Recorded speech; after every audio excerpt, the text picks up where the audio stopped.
Hey, welcome to Marriage Game On channel. It's a Friday night. Well, we're filming this on a Friday night. And Saturday, Sunday, what? But you might not be watching this on a Friday. So whatever night, whatever day, whatever morning, wherever you Still want are, you to have that Friday feeling. we hope you're having a great So day. you know. So we hope you enjoyed the last session. If you watched it, if you're not, there's plenty of content now on the Marriage Game On channel, and we would love you to tune in and watch it. Hopefully we've titled them and themed them, so maybe it's certain themes for certain seasons, so certain things that are going to help you, which is what our heart is, that our vision for this is that it equips you, empowers you, and it inspires you that marriage is a you win, I win, and actually the best is yet to come when you're together on something. Come on. So that's great. And tonight, or whenever you watch this, like we said, we're going to be talking about off seasons. And I don't know how many of you are sports fans, but we watched the Andy Murray documentary on Amazon Prime, and if you haven't watched it, even if you're not a sports fan, It's worth a watch. It's Oh my so goodness. good. It's just inspiring, and this is a great You weren't sure season. about Andy Murray. Watch that. Yeah, Your we were respect turned. levels will... We were turned. So anyway, Andy Murray in 2017 started to be diagnosed with some serious injuries, but prior to that, he's a 3-time Grand Slam winner. He has the pressure of Great Britain on him every Wimbledon, but more than that throughout the year to kind of retain and be in the top, competing at the top of his game, semi-finals, finals, and the pressure of the media. But since 2017, like I said, he's had some serious injuries, some serious operations, and he's never really managed to come back to the top of his game yet. But through that, he's had a really supportive wife who supported him through it. You'll see that through the documentary. But the point of it is, and in tennis and in any sport and any walk of life, we have off seasons, and you can see that really well with Andy Murray. But the great learning point through that documentary is just his determination, how they're on it together, and his team around him. And we just learn and take so much from that. And it really sets us up for what we're going to be talking around with you today. Yeah, so I guess as Nath already said, we have off seasons in life as well, don't we? Things hit us, we get curveballs thrown in, and we can go from a good season to an off season really quite quickly. And COVID's hit us all hard, hasn't it? Like, it's changed our life rhythms, our work rhythms, it's changed a lot of stuff, and some of us are under a lot more pressure than we used to be. Maybe there's no income coming into the house, maybe we're suddenly full-time teachers at home, all kinds of things. Maybe we've lost loved ones, or loved ones have been really seriously ill, we've not been able to see people. There's so much stuff that's come in kind of left wing, and we've got to learn to, in these off seasons, try and seize opportunity, learn, grow, and not be afraid of the challenge that we're faced with, so that we can actually take that with both hands and learn what we can even through crisis. So I'm going to share a little bit about one of the off seasons that we've had in our lives, in our married life together, which was basically led to a real serious episode of anxiety for me. And we're going to talk a little bit about the struggles of that, and then some of the keys to coming out the other side of that. But before we go into those kind of struggles and keys for freedom, if you like, I'm just going to talk to you a little bit about the context of what happened. So when I was in my early 20s, I was diagnosed with something called ulcerative colitis, which is quite a serious illness of your kind of digestive system, had a lot of nasty side effects. I was really very poorly, had some surgery following that, and then we had some really dramatic issues during my pregnancy with our first child. And it was really, really hard, led to our son being born prematurely, so all quite traumatic. I was very, very ill in hospital for a long time during that. So we came out the other side, brand new parents, not having had the best start to parenthood. So alongside the pressures of a new baby in the house, we were also dealing with a lot of post-traumatic stuff from basically me nearly losing my life in hospital, and a whole series of build up to that, really, from when my health had been diagnosed badly all the way to that point. So quite rightly so, I had a few things to deal with. So this is really just about some of the struggles that came off the back of that season, and then some ways that we were able to work through that, and especially with Nate's support. So hopefully it's helpful for any of you guys that are in that kind of anxiety season at the moment, or have been there, that it will be an encouragement as well, that there's a way back. So yeah, here comes a bit of our off season. So like we always do, we'd encourage you to take notes, make it really, we want to make this practical. So we're going to talk through some struggles and some reality of that anxious season, but then we want to give you some keys to freedom, like Joy said, to make it really practical so we can walk through it together. So get some notes, get some pen and paper, really encourage you to write it down. Game on? Game on. Okay, Okay, so first thing is the struggles that we went through, and there's a whole load of things that we could talk about in this, and we could go into loads of detail, but it would take forever to work through. So as you listen, please just see this as like the very sort of top line of what we're saying, and we know that anxiety in itself is a minefield, so please don't kind of think we're overlooking something that actually is quite a complex issue for many people. We're just trying to skim here, we're not trying to go into detail. But so one of the biggest struggles for me was actually at first even accepting that that's what we were dealing with.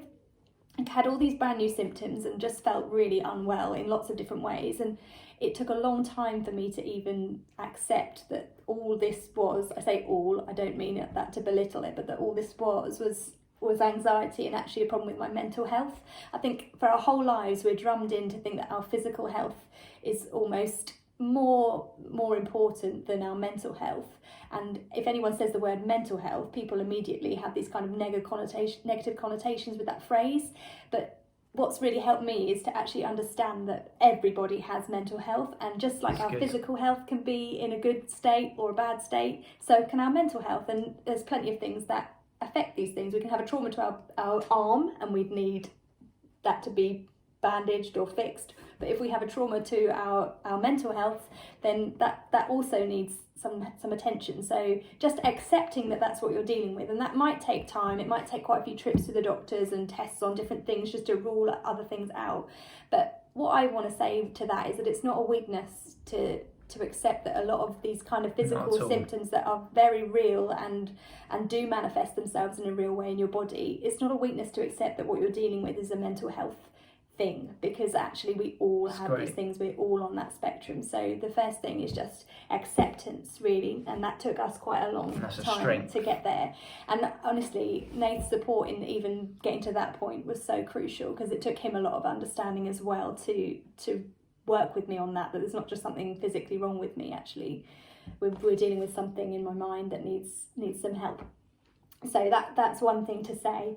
And I guess the biggest struggle really is how isolated you feel, because everything that you're experiencing is unusual. It's not necessarily something you've ever experienced before. When it begins, you feel like you're very insecure. You feel like nobody understands and nobody else could possibly feel like this. It's so real. And I think the problem is you can end up isolating yourselves from everything. You can shrink your world down to what you feel you can control, which often isn't very much, because everything is overwhelming as your senses are kind of on the edge and you're on high alert the whole time.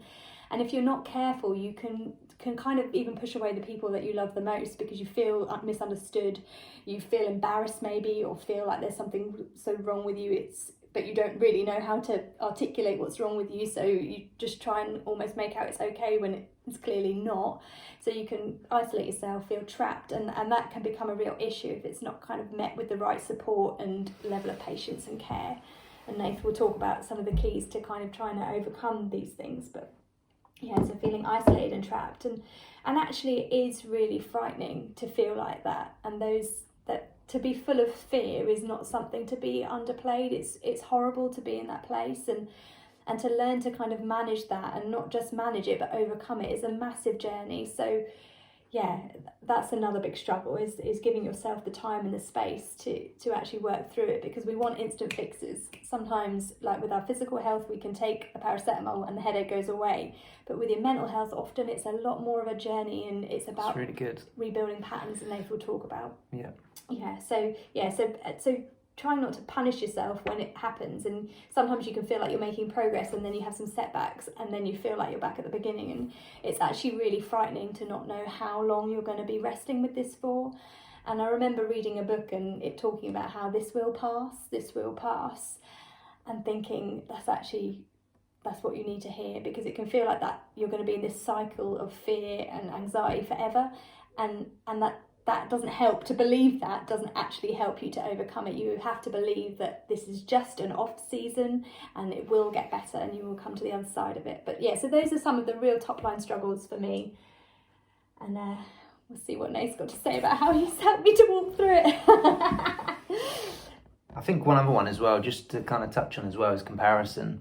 I think comparison is it's prevalent more than ever. We all compare, whether you feel anxious or not. We all compare ourselves. We all can, whether it's in our personal life, in our work life, in our sport life, it's so easy to look at someone who we think's better than us and want what they've got. And I think in anxiety that can be even more heightened, that we kind of, because we've got fear, because of our thought patterns can be so negative and detrimental, that whenever we see someone what we perceive to be doing better than us, it can only be heightened in that period. So that can be something as well. Yeah. I think, and also within that is that this kind of thing of wanting to shrink your world as well. I think, naturally when we feel good and our mind's good and our body's good, we naturally want to have a more go-get-em attitude, and we want to, go and see the world, go and make things happen, and our capacity is enlarged.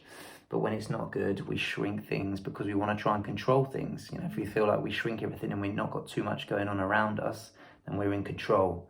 So just some things there that I think you'd agree. There's some real struggles through that season. Definitely. So there's struggles. I hope that some of you can relate to that. But don't turn off now. Keys are coming up.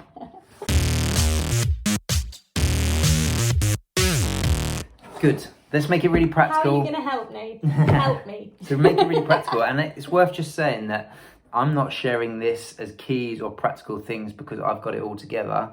I had to really learn through this season as well. And as leaders and as partners and as people that are married, with that you win, I win attitude, actually, if I want to see Joy win, I need to learn how am I going to see her win. I didn't want to see her struggle in that season. So that's the position that I'm coming from. And hopefully this helps. Certainly had a few conflict resolutions to be made in the middle 100%. Of this journey, trying to work it through, actually really some of the hardest times in our marriage. Yeah, which gives us to point number 1. So George talked about acceptance and accepting that you've got something wrong with you, and that's okay. Vulnerability is a strength, it's not a weakness, like Joy said. But part of that in my role was to give Joy a safe, a loving and a non-judgmental environment for her to get to that place. Because if she feels like I'm being judgmental or not giving her a space and environment to show that I just love her no matter who she is or how she is, gives Joy a chance to open up and kind of be acceptance.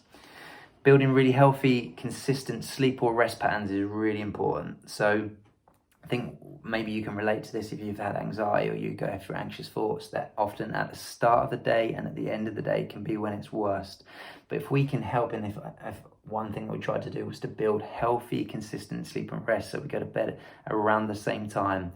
Even if Joy couldn't sleep, it's just trying to have rest at the start of the day, getting up, getting dressed, having breakfast, just building healthy patterns. Even though you might not always feel like it's doing something in the now, actually it takes time, but through that, and actually if you can encourage through that, you'll start to see things better. Practical things, like one thing that Joy really found helpful is just this, and this was for Joy, was caffeine. But to limit your caffeine, that's something that's really practical. We don't want to overthink these things. Just doing some practical things like cutting out your caffeine is really important. Build positive distractions. So good friends that are going to speak life into you, encourage you, champion you, challenge you in a healthy way. Not people that are going to get in the pit and stay there with you. You want people that are going to draw you out, but you need to feel safe, loved and non-judgmental. So that's really important. For Joy and I, so getting in the Bible, it's full of life and truth. Jesus is a life giver. So Joy, getting in the Word and getting in the Bible, we call the Bible the Word, and it's the book of life. So you're having that. And if you're not a Christian, then it's, finding some positive content. There's so much on YouTube that just letting that come into your mind. Your input will be your output.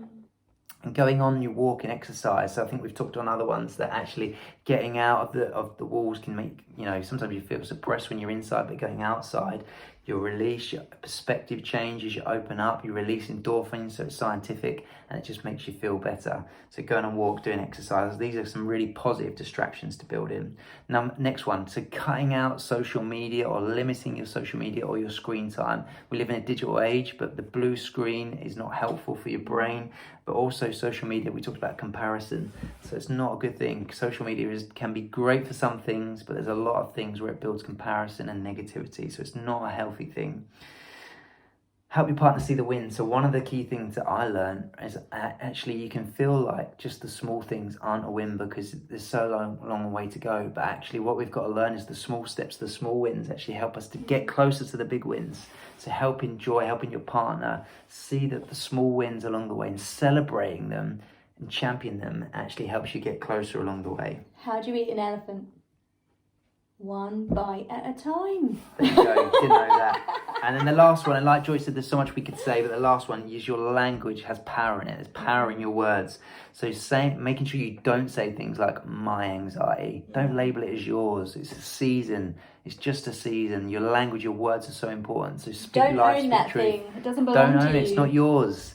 So encourage, speak life into it, and encourage them. Not in a judgmental way, not in a way you're knocking them down. You want to help. It's not theirs. It's not yours. So some really practical things. So Joy, just want to wrap it up.